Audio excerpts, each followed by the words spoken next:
Күйеуі мен әйелі көлікті тоқтатады. Мегацентрге дейін қанша тұрады? 1000 теңге. Ал әйеліммен ше? Бәрібір 1000 теңге. Күйеуі әйеліне: міне, көрдің бе, мен айтқанымдай, сенің ешқандай құның жоқ екен.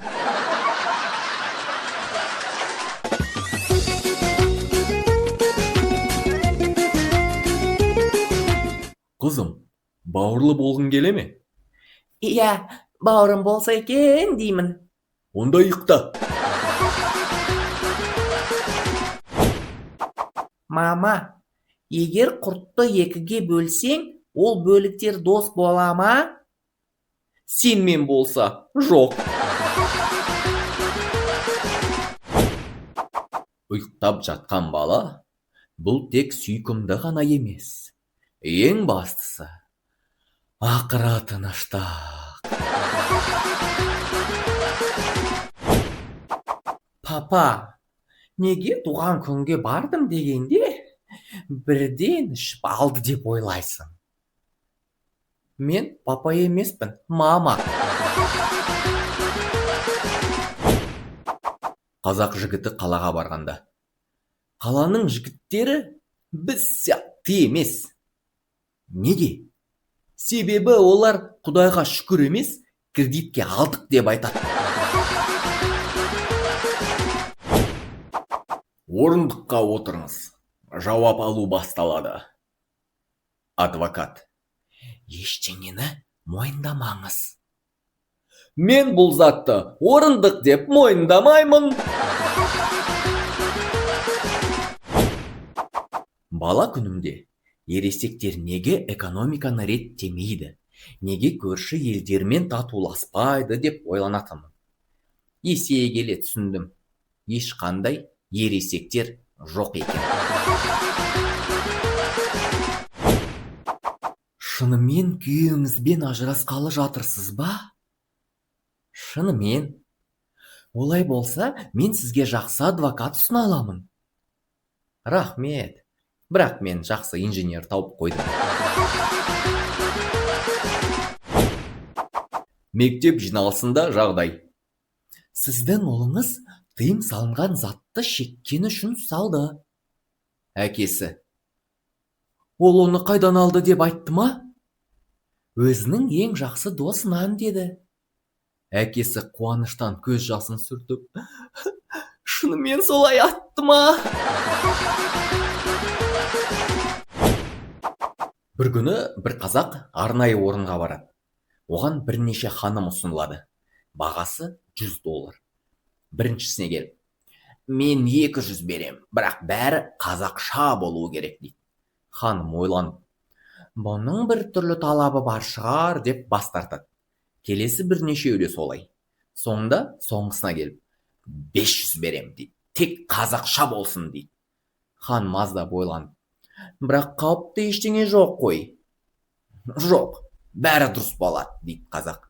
Онда жүр деп келісе кетеді. Бір шама уақыттан кейін екеуі қайта оралады. Қазақ кетіп қалады. Қалғандары әлгі қыздан жүгіріп келіп сұрайды: айтшы, қалай екен қазақша? Ештеңе істеген жоқ, тек айтты: ақшаны кейін әкеп берем. Әр ер азамат өмірінде әйел құрып, қарын шығарып, бауырды отырғызу керек дегендей, әзілдерімізді бастайық.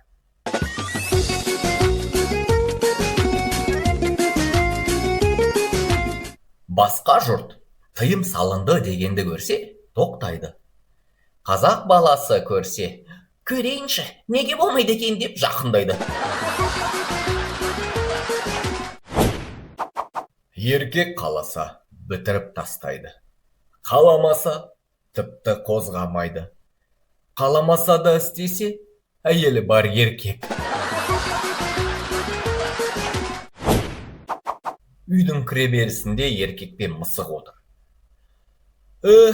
Дейді еркек, әйелім кеше шөм туды. Мойындама, дейді мысық, таратып жібересің. Өсек туралы. Әй, бұл құпия, ешкімге айтпа. Әрине ешкімге айтпаймын. Бір сағаттан кейін ауылда бұл жаңалықты білмейтін тек сиырлар мен иттер ғана қалды. Әйелдің айтқанын тыңдайтындар аяққа тапталғандар емес, ақылды еркектер. Өйткені нағыз еркек өзі ақ біледі. Қашан ішпеу керек, қашан табақ аяқты жуу керек екен. Дұрыс па жаным? Ақылды еркек әйеліне қайда тығып қойған заначкасы барын әдейі айтады. Сөйтіп, от басындағы сенім артады, әйелдің өзін өзі бағалау көтеріледі, ал шын заначка қауіпсіз жерде қала береді. Қазақтың қаны понтпен ағады деп бекер айтылмапты. Әй, бауырым, мына жеке ұшақпен ұштың деп естіп жатырмыз ғой. Қалай екен? Оның не қызығы бар? Не? Ешкім көрмеді, кімге мақтанам, кім қызғанады, түкке пайдасы жоқ. Американдық пен қазақ біздің тойымызға барайын деп жатыр. Американдық: бір түрлі сезініп тұрмын, ешкімді білмеймін ғой дейді. Сонда қазақ: уайымдама, тойда жүріп, танымайтын адамды тауып алсаң, бірден: сіз менің ағамның немере інісінің қызының баласы ғой деп айта сал. Ол да саған: сен менің бұрынғы нағашы ағамның қызының жолдасысың ба деп жауап береді. Ауыл автобусындағы жағдай. Ауыл арасындағы ескі пазикке бір жігіт әйелімен және 5 баласымен кіріп келеді. Кішкентайлар шулап, үлкендер орындықтарға жайғасып түгел отырып алады. Артынан бүкірейіп, таяққа сүйенген бір қария кірді. Бірақ бос орын жоқ. Автобус шиқылдап жүріп кетті. Шалдың ағаш таяғы ой шұқыр жолда сықырлап, тық-тық деп қатты дыбыс шығарып келеді. Сонда ана жігіт мысқылдап: ата, мына таяғыңызға бірдеңе орап қойсаңызшы, дыбысын шығармай, дейді. Шал саспай, сәл жымиып: әй, шырағым, егер өзің кезіңде бір жеріңе бірдеңе орап қойғанда, бәрімізге орын жетер еді. Күйеуі: биыл демалысымыз all inclusive, бәрі ішінде болады. Рас па? Қайда барамыз? Түркия ма? Жоқ, ауылға ата-енемнің үйіне, тамақ, күтім бәрі дайын.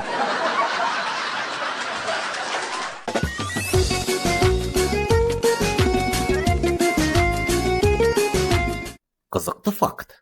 Байқадыңдар ма? Біздің ата-әжелеріміз әжетханаға телефон сақ бара береді екен.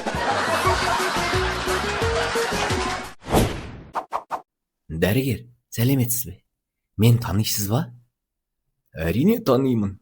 Гастрит пе едіңіз? Жоқ, мен Ғазиз. Аяз ата жақсы екен. Жылда сыйлық береді. Ал анам мен әкемнен әлі ештеңе жоқ. Өкінішті.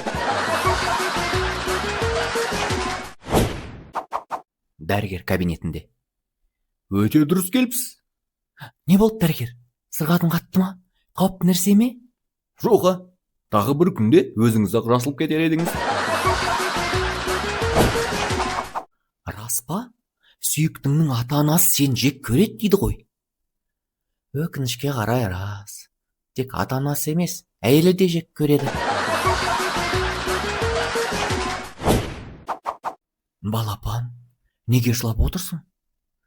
Ата-анам мені әжемнің құрметіне атапты. Енді бәрі күледі. Есімің кім сонда? Әже. Анасы мен көрікті қызы дәрігердің кабинетіне кіреді. Шешініңіз, дейді дәрігер қызына қарап. Мен ауырып тұрмын ғой, дейді анасы таңданып. Онда тіліңізді көрсетіңіз. Ауыл баласы мен қала баласының әңгімесі. Бізде де тик-ток бар. Рас па? Қайда? Үйдің сағаты тик-ток, тик-ток ет соғып тұрады. Үй іші тым-тырыс. Жаңа ғана анасы мен әкесі қатты дауласқанын естіген баласы анасына келіп: Мама, сенің күйеуге шыққаныңа қанша жыл болды? 6 жыл болды құлыным. Тағы қанша қалды?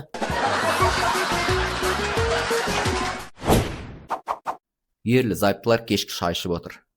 Әйелі: Жұмыста бастық миымды жеп бітті. Бәрін мен істеймін, ал мақтауды басқалар алады. Күйеу телефонға қарап отыр.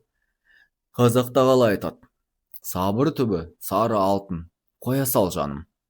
Әйелі: Жарайды. Бірнеше күн өтті. Күйеу бірдеңе іздеп әйеліне келіп: менің гитарам қайда? Біраз ән салғым келіп отыр. Әйелі: оны көрші Бекзатқа беріп жібердім. 2 жыл болды қолыңа алмағаныңа. Күйеу: не? Сен не істедің? Ол менің гитарам, көңілім, тарихым, шабыт көзім. Әйелі: Қалай айтып едің? Сабыр түбі сары алтын, қоя сал жаным. Ақшасыз отыра бергенім жетер дедім де жата кеттім. Ал әзілдерімізді баста.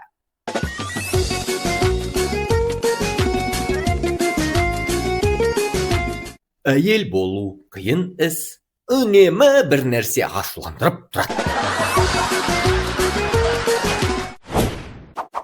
Күйеуіңнің тығып жүрген ақшасын әр аптада ақтара бермей-ақ қой. Байғұс біраз жинап алсын. Демалысымды керемет өткізіп жүрмін. Яғни ішіп жатсың ғой. Дәл солай дедің ғой. Бір уақытта резко жоғалып кеткен жігіт өз бывший қызына сообщение жазып жатыр. Кешір, 2 жыл хабарласпай кеттім. Көңіл күй болмай жүрді. Әйел мен күйеу үндемей диванда отыр ғой. Сонда әйел: бір түрлі ішім пысып отыр. Күлкілі бірдеңе айтшы. Күйеу: өмірге деген жоспарымды айтып берейін бе? Күйеу бала диванда телевизор қарап отыр. Сол кезде енесі қолына сыпырғы ұстап өтіп бара жатыр екен. Күйеу бала: апа, үй жинайын деп жатырсыз ба? Әлде бір жаққа ұшып бара жатырсыз ба?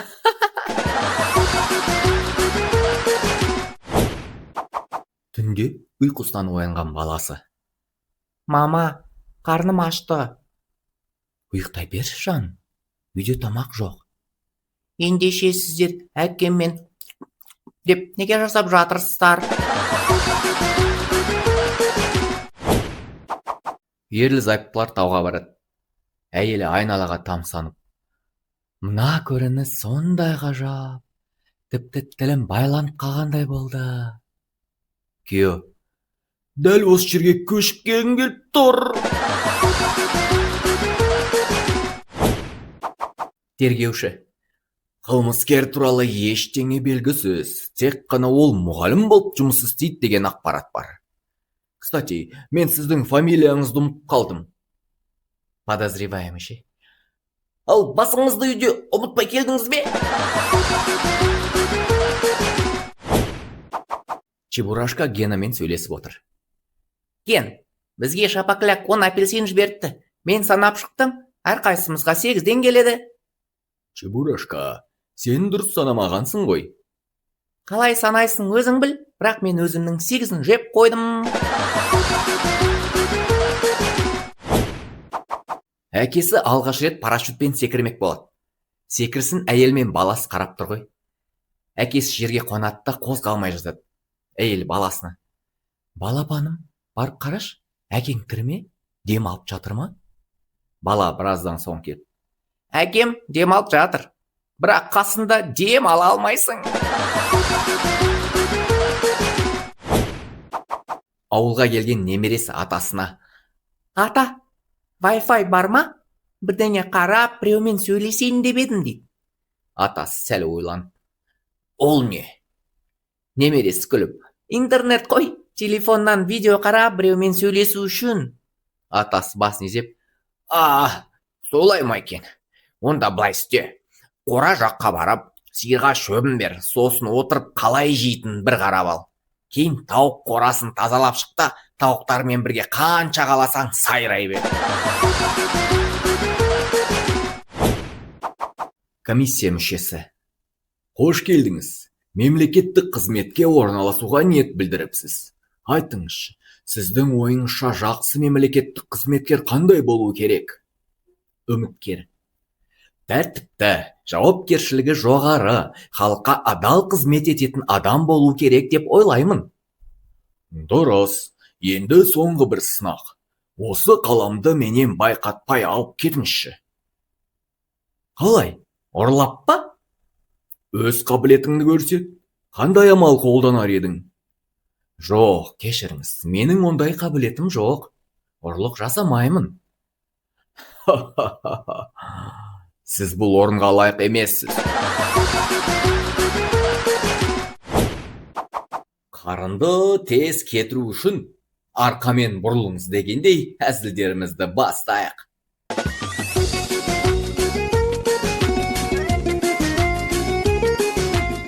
Дәрігер, сіз жасаған операциядан кейін неге медбикелер маған бір түрлі қарап жүр? Сіз аман қалған алғашқы адамсыз. Мама, трансвестит деген кім? Білесің бе балам? Мен де нақты білмеймін. Бар, ас үйге барып, Дәурен тәтеңнен сұрап көр. Әйелдермен де қарбыз сияқты болса ғой деймін.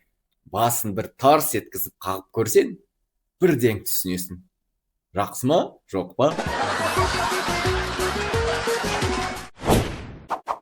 Дәрігер, менің есімде сақтау қабілетім нашарлап кетті.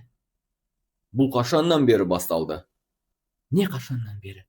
Мәселелер. Қандай мәселелер? Мама, мені жылан шағып алып, тез арада уға қарсы дәрі керек. Жақсы балам, қазір сатпа келемін. Бірақ бұл сенің туған күніңе алған сыйлығың сияқты болады, жарай ма? Бір ер адам қалжыңдап чебурек сатушыдан сұрайды.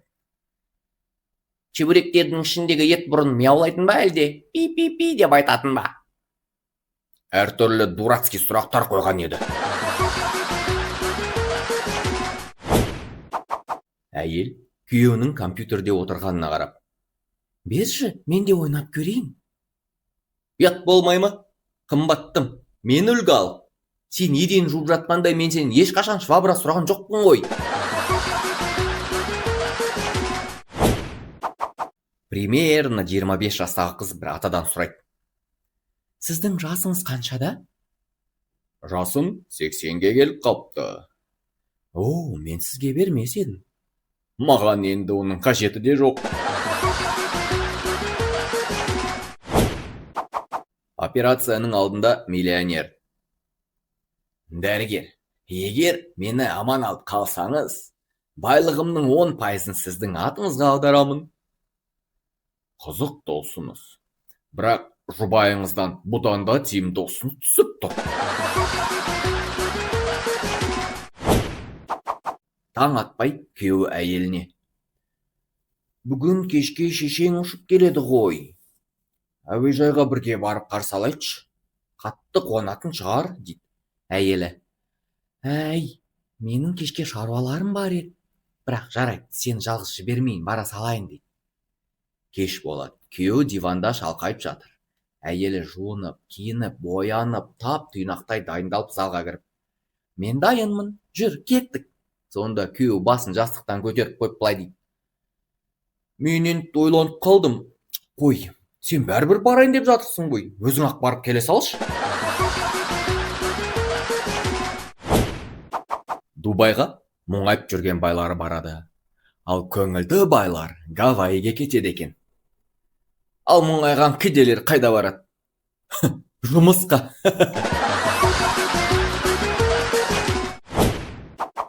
Дәрігер, басым ауырып тұр.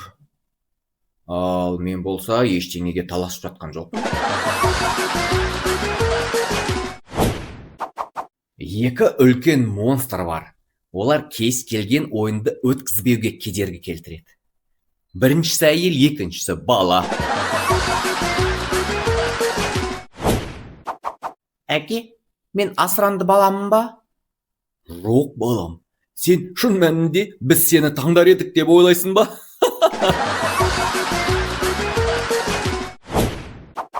Табиғат әйелге физикалық күшті аз берген.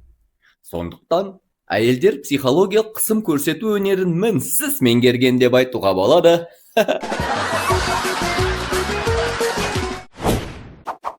Калян, мен естідім, сен жақында үйлендің бе? Иә, солай. Құтты болсын, бақыттысың ба? Әйелім бақыттымын дейді. Гүлнұр, неге жылап отырсың? Тағы да жұмыстан шығарып жіберді. Бәрін шатастырып кетем деп. Қайда істеген едің? Туу орталығында ғой. Әжей атасына: балалар телефон шалып, жазда бау бақшаға көмектеспегендеріне кешірім сұрады.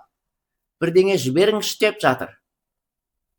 Ой, атасынан сәлем жібер. Автобусқа бір бала мініп еді. Байқамай бір әжейдің пальтосын былғап алды. Кешіріңіз әже, байқамай қалдым. Ештеңе етпейді балам, мен сенің арқаңа бір түкіріп үлгердім. Бір әйел подругаға телефон шалды. Біз қатты ұрысып қалдық. Енді ол маған ең сұсты подругамды тауып алып, соған кетемін деп уәде берді. Кешір, ол сенде емес пе? Қымбаттым, шаштарым әдемі ме? Әдемі. Көздерім ше? Көздерің де әдемі. Ал мұрның? Мұрның да Тоқташ, сен не айнада көрінбей тұрсың ба? Бүгін автобусқа кіріп едім. Бір жігіт отыр екен. Түрі сұлу, өзі сымбатты. Жүрегім зу ете қалды. Бір сәтке Голливудтың кинолары есіме түсіп кетті. Сөйтіп тұрды да: отыра беріңіз апай деп орын беріп жіберді. Жаңа жұмысқа тұрған Әлбек бірінші күні кеңсеге келеді. Жарты сағаттан кейін бұрыннан істеп жүрген бір жігітке жақындап: әй, бауырым, мен бұл жерде ешкімді танымаймын, көмектесе аласың ба? Әрине, кім керек?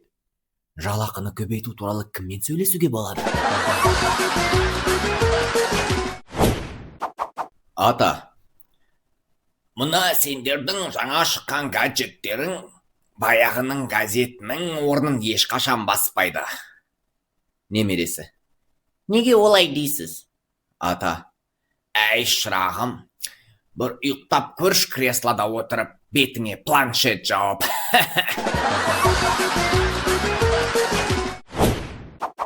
Қазақтың қонақ жайлылығы туралы.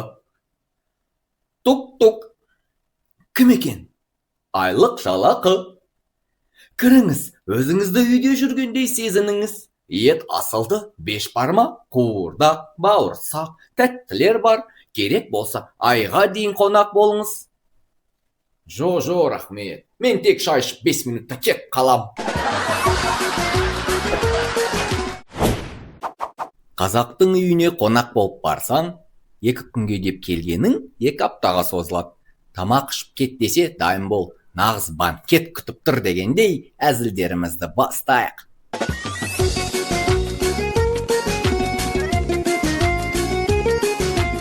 Бір подруга екіншісіне: саған толықсың деп кім айтты? Болды, қойшы, тыңдама оларды. 2 орынды ала сал да қасымызға келіп отыр. Қалада өте шулы, ауылда кешкісін тыныштық болады деген өтірік. Бір жақта той, бір жақта мал іздеп жүрген біреу айқайлап жүреді ғой. Асаба: құрметті қонақтар, тойдың басталғанына 3 сағат болды. Енді ғана құда кіргіземіз. Қонақ: бәсе, бауырсақтан кейін 3 рет аш қалып едік. Қазақтың жоқ дегені ол жоқ. Ал иә дегені нақты иә емес. Әлі 3-4 рет ойласып, туыстарымен ақылдасып көру керек дегені ғой. Диетам бар еді. Не жейсің енді? Ет, еттің сорпасы, қуырдақ, бірақ нансыз. Онда артап кететін түрің бар екен.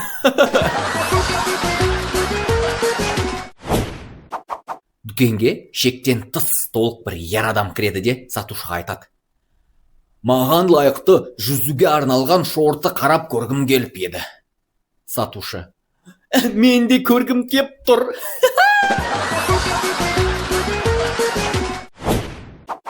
Қазақ уақыты деген ұғым бар. Ол нақты уақыт емес. Көңіл күйге, ауа райына, жолаушының жағдайына байланысты өзгеріп тұратын категория. Қазір шығам деген сөз айтылса, асықпа, душқа түсіп үлгересің. Қымбаттым, бүгін қандай күн екенін ұмытпаған шығарсың? Бірінші кездесуіміздің күні ме? Үйлену тойымыздың жылдығы ма? Туған күнің бе? Әлде ажырасатын күніміз деп есептей берем бе? Таң, мереке күні. Күйеуі үйге құрғыл кіріп келеді. Әйелі: мен саған айттым ғой, ештеңе әкелмей-ақ қой деп. Күйеу: айттың ғой, сол себепті әкелмедім. Әйелі: сен солай ипотеканы да төлей бермей-ақ қой десе тастап кетесің бе енді? Түн. Жас жігіт шошып оянып айқайлап жібереді: мама! Анасы басқа бөлмеден: не болды балам, тағы түс көрдің бе? Бала: жоқ, менің көрпемнің астында бір құбыжық жатыр сияқты, қимылдайды. Анасы есікті сықырлата ашып қарап тұрады да: түнгі клубтан өзіңмен бірге кім алып келдің? Енді сол жатыр. Әлбек мектепке 3 шықшытпен келеді. Мұғалімі: Әлбек, саған не болды? Не істедің? Кеше үйде ұйықтауға жаттық. Әкем: Әлбек, ұйықтап қалдың ба? Деп сұрайды. Мен: жоқ, ол маңдайыма бір шертті. Жарты сағаттан кейін тағы: ұйықтап қалдың ба? Иә, ұйықтап қалдым дедім. Тағы бір шертті. Бұл жолы қаттырақ. Тағы жарты сағаттан кейін сұрайды: ұйықтап қалдың ба? Бұл жолы үндемей жаттым. Әкем анама қарап: ал, бастайық деді. Мен не бастайық деп сұрап қойыппын. Феникс құсы крематорийдің жұмысшыларын жынды қылып жібереді екен. Ал, әзілдерімізді бастайық.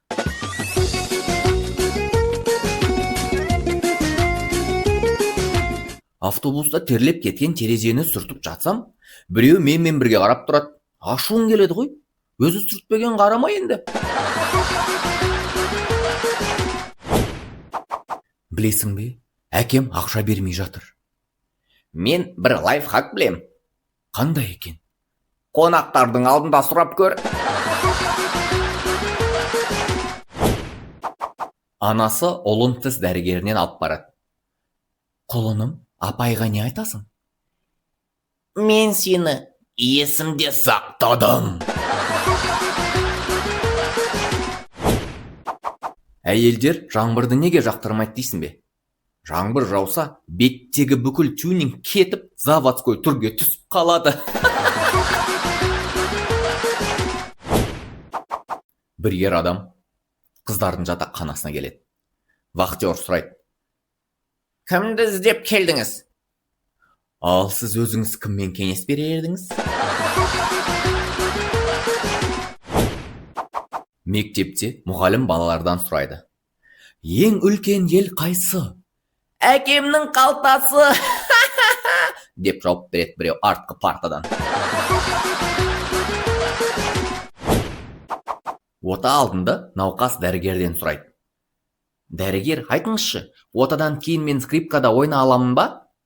Әрине ойнайсыз. Қызық екен, бұрын мүлде ойна алмайтын едім ғой. Өте жақсы көрінесің. Жаңа диета ма? Сәбіз, қабат, картоп. Қуырасың ба, әлде буға пісіресің бе? Қазамын. Дәрігер кабинетінде. Тыңдап тұрмын, сізді не мазалайды? Түсінесіз бе, дәрігер, адамдар тез-ақ жаныңды келтіреді. Әй, оны саған неге айтып тұрмын, миым шертпеш, закалибал. Автобустың артынан бір ер адам жүгіріп келеді. Құлап қалады, тұрады, қайтадан құлайды. Автобуслық толы, ішіндегілер күліп жатыр. Күле беріңдер, күле беріңдер. Бұл автобустың жүргізушісі мен екенімді білгенде қалай күлетіндеріңізді көрейік. Әйелі күйеуіне. Маған ақша көп керек. Эпиляцияға, маникюрге, педикюрге, мелировкаға, косметикаға. Күйеуі. Маған бір ғана ой келіп тұр. Сонда мен не, бірден әдемі боп тудым ба? Жас ханым көлігін бағдар шамның қызыл түсіне тоқтатады. Сары жанат, ханым тұр. Жасыл жанат, ханым тағы да тұр. Қайтадан қызыл жанат. Артындағы көліктер сигнал беріп жатыр. Сол сәтте бір полицей жаймен келіп, сыпайы түрде. Ханым, басқа түсті қалайсыз ба әлде? Студенттік сессия дегенің, төсегің мен оқу құралдарың бір үйде тұрады, бірақ бір-біріне сәлем бермейді дегендей әзілдерімізді бастайық.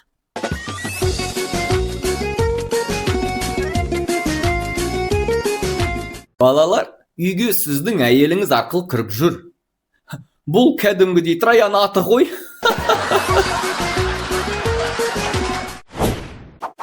Дәрігер мырза, мен адам танымаймын.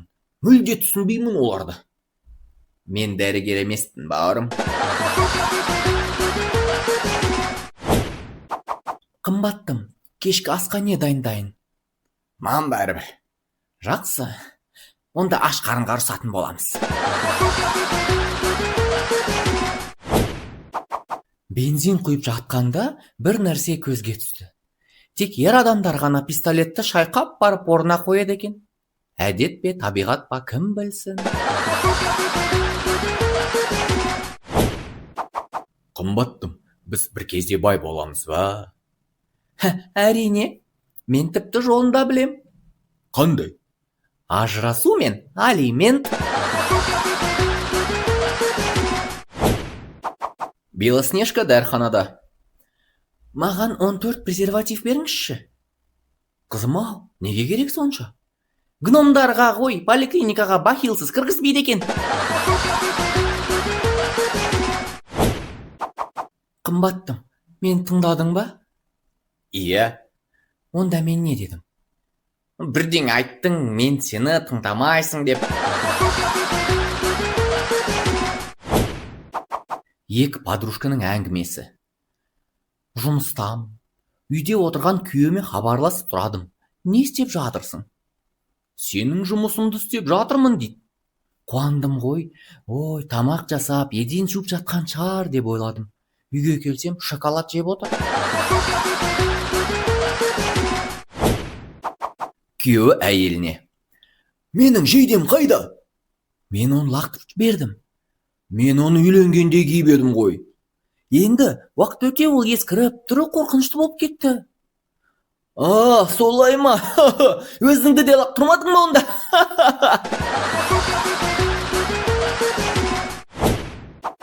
Таксист қала ішінде бір әйелді алып алып, зуылдатып айдап келеді. Қызыл жарыққа да тоқтамайды, көліктерді де кесіп өтеді, нағыз лихач. Әйел шыдай алмайды. Ағай, абайлап айдасаңызшы, үйде мені күтіп отырған 8 балам бар.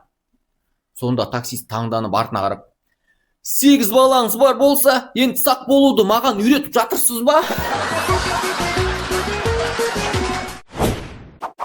Өте қатты ауырып жатқан қарт әке 3 ұлына бар байлығымды ең жалқауыма қалдырамын депті.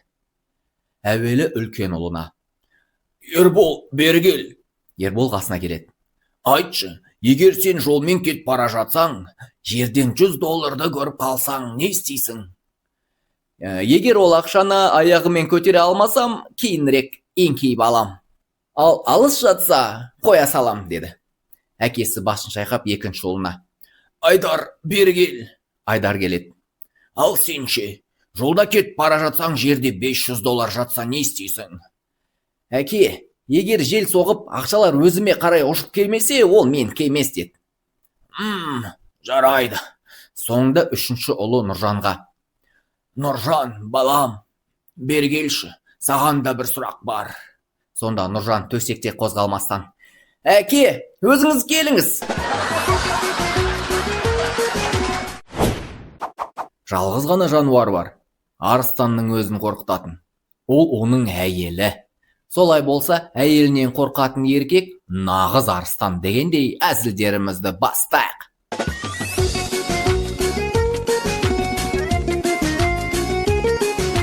Той туралы. Тойдан кейінгі ең қиын сұрақ: анау кім болды өзі? Тойда ең қауіпті сөз: тағы да бір тост. Тойға бара жатқанда: жай ғана отырып кетем, ән айтпаймын, тост айтпаймын деген бір сағаттан кейін: сонымен, ардақты ағайын! Тойға 5000 теңгелік конверт апарып, 10 000 теңгелік тамақ жеп қайтқан кездер. Міне нағыз инвестиция. Айлықтан кейін адам 1-2 күн бай болып жүреді. Сосын қайтадан философ болып кетеді. Телефоның қайда? Үйде. Сонда неге көтермейсің? Жаным, мен үйде телефонымнан демалып жатам. Статистикаға сүйенсек, ертең жұмысқа ерте баруым керек деген сөз бірде-бір отырысты тоқтата алмаған екен. Ер адам жалғыз жүрген сайын, оның болашақ әйелімен біреулер қызықты уақыт өткізіп жүргендер көбейе береді. Бастық, мен бүгін жұмыста болмаймын. Неге? Өйткені мен жұмыста отырғанда өмір зуылдап өтіп бара жатыр. Мен өзімді жақсы адамын деп жүредім. Бірақ ұлым саған 1 миллион теңге берсе, мысықты басып кетер ме едің деп сұрағанда, күмәндана бастадым. Ұйықтап жатсам, түсімде будильник шырылдап жатыр екен. Оянып кетсем, расында шырылдап тұр. Енді қай түсім шын, қай оям жалған, білмеймін. Бір блондинка екінші блондинға қызға былай дейді: білесің бе, бір свитер тоқу үшін 3 қой керек екен. Мәссаған, тоқуды білетін қойлар бар деп кім ойлаған? Қымбаттым, ішім өсіп бара жатыр. Жүкті сияқтымын? Иә, білем. Тіпті әкесінің кім екенін де ат білем. Кім? Кәмпит жасайтын фабрика. Әке, жаңа бір жігітті көрдім. 100 рет қатарынан қол тіреп жаттығу жасады. Ал сен солай істей алар ма едің? Әрине, балам. Тіпті біреудің 500 рет жаттығу жасағанда тамашалап отыра алам. Білесің бе, менің әйелім сондай жолы болғыш. Бірде изумруд тасты алтын сырға тауып алады, бірде алтын алқа, енді бірде жүзік. Ал менше, бүкіл өмірімде тек төсек астынан бір труси тауыппын. Оның өзі маған үлкен екен.